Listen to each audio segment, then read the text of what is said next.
Here's another somewhat simple stairway you can build with vertical 2x4s, 2x12s, 2x6 for the decking. You can use 1x4s for the connecting boards. These boards right here will help to keep everything straight. Without them, you might have a board that sticks out towards the front and one that kind of sticks back a little bit. And these things right here will help keep everything together. And you can always use this one right here. I think that I passed up this. You would need another one here too.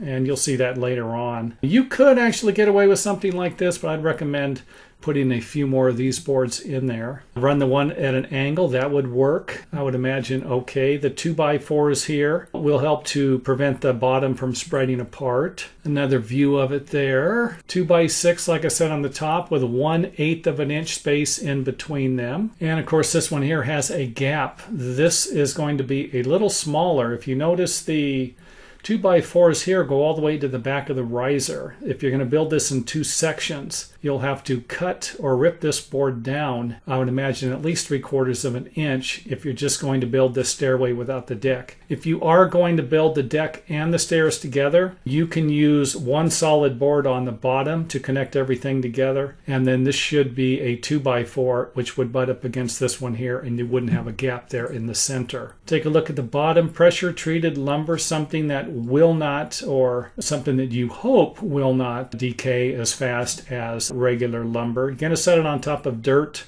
or concrete. Treated wood or some type of treated wood will work a little better than regular construction standard lumber. This ought to give you an idea what I'm talking about. You can just follow the instructions to build this if this is all you need. If you need a deck and a set of stairs, then you can build these two and you should end up with something like this. Again, this one here has the gap in the center of it. Something else I wanted to show you is that sometimes the 2x6, if it spans 3 foot, it might need a board, some type of a joist down the center to make it a little stronger. If that's the case, you can always frame. Don't put the 1x4 at the top. Use 2x6. Or maybe even 2x4 would work, but 2x6 would work better, and kind of frame some type of landing or platform, and this is going to help the span. I think you can span 2x6 up to 2 foot, and of course here this would be 3 foot, so something like this is probably going to work better, and it's also going to provide you with better nailing. You're going to be able to attach the vertical 2x4s to the joist here, and then you'll also be able to install the decking. The decking can then nail to that also. So I hope that makes sense there. This is the way I would do it. Here are the measurements, 2x12 and a 1x6. The bottom riser will need to be ripped down to at least 6 inches.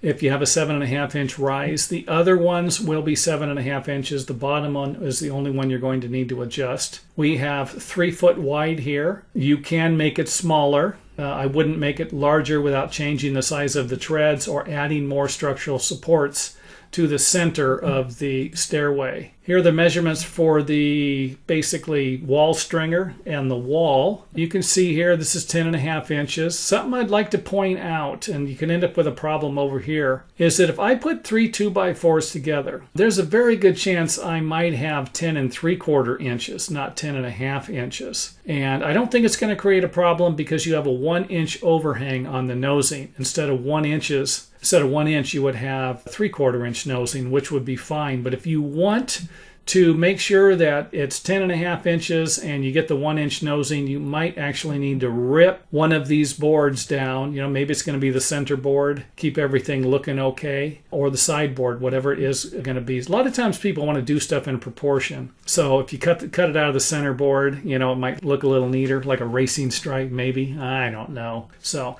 now these measurements here, again, same thing. If we lined up a bunch of 2x4s, it's probably going to be 3 foot 2 inches, not 3 foot 1.5 inches. I would recommend, if you are going to build something like this, to maybe cut your pieces, lay them all on a flat section, measure them, and then see if they line up with these. If not, then you'll have to compensate for them. Otherwise, it's not going to work out like this. So if you have 1, 2, 3, 4, 5, 6, 7 2x6s you're going to use for your deck, cut 7 of them, lay them down, put the spacing in between them, and measure it. The wall here, same thing, cut the pieces, lay them down, measure it before you cut the bottom piece or your support pieces. And this right here should be 1 3/4 inches longer than this. So if you lay this out first, make sure that this wall is 1 3/4 inches smaller in width to make up for the 3/4 inch riser and the 1 inch overhang. So anyway, that is it for this video. Let me know if some of these measurements do not work, and I will be able to change them or pull the video and make another video. So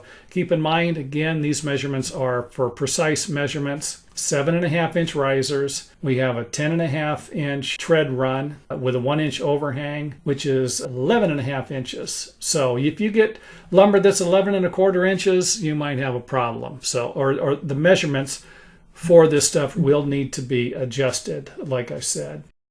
In the second half of the video, we will take a look at using vertical supports instead of horizontal supports like we did in the previous video to build our stairway. So you will need to have some 2x8 we're going to use to run horizontally, 2x12 for the treads, some 1x4s, 1x6s here, and these will simply be used to attach or connect the 2x8s to prevent them from falling apart. And make sure that you keep them back away from the nosing. Same with this board here. And on the other side, I didn't have this one here, but it wouldn't be a bad idea to put one in the middle. Maybe space them every 24 inches, something like that. And you can always run one at an angle instead of putting the 3 horizontal here, something like this. The main reason what we're trying to do is connect these boards together to keep them nice and stable. So you could see where you could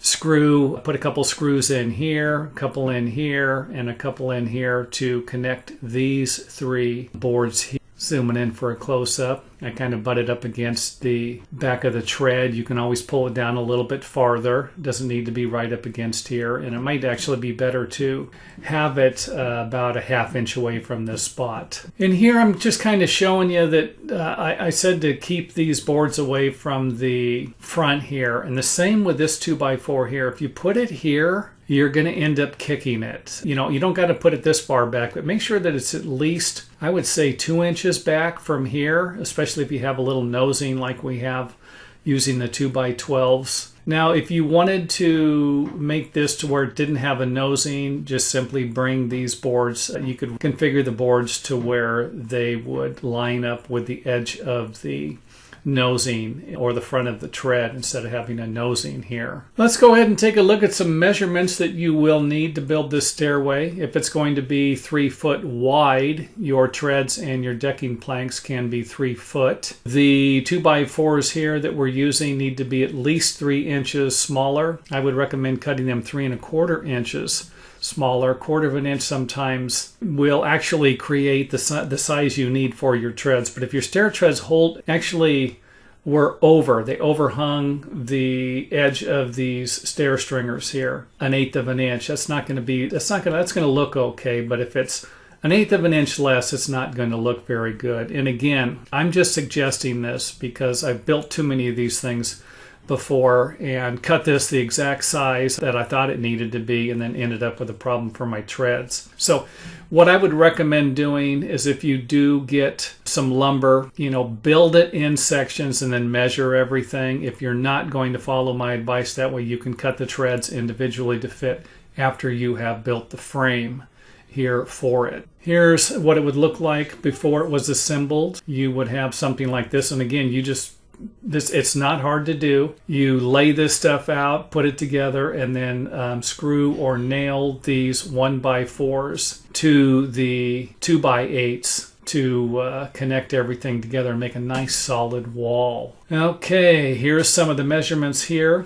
And you could always cut these pieces and then measure everything also. I'm just kind of throwing these measurements out here. And this is from my computer-aided drawing here. It could be off 1/8 inch, who knows. So this is what it would look like. And then here are the measurements for the 2x8s. And again, these are from my computer-aided drawing. I have not built this thing, just kind of built it on the computer. Let me know if these measurements don't work for some reason. 2 by 8, 7.5 inches wide. Here's the lengths of them. And don't forget that the bottom one is going to be 1.5 inches smaller than the tread thickness. So if you use 4 by 12s, you will need to cut 3.5 inches off of this 2 by 8 on the bottom. So we are using 2 by 12s, which are 1.5 inches thick. So we only need to remove 1.5 inches from this one, and that is it. That should, and again, you can always reverse the process, how to assemble it. Just come back and go backwards like this. Have that. This is the first part that you are going to put together. Then you will stand them up and you will connect them with the bottom 2 by 4s or the treads, and then you will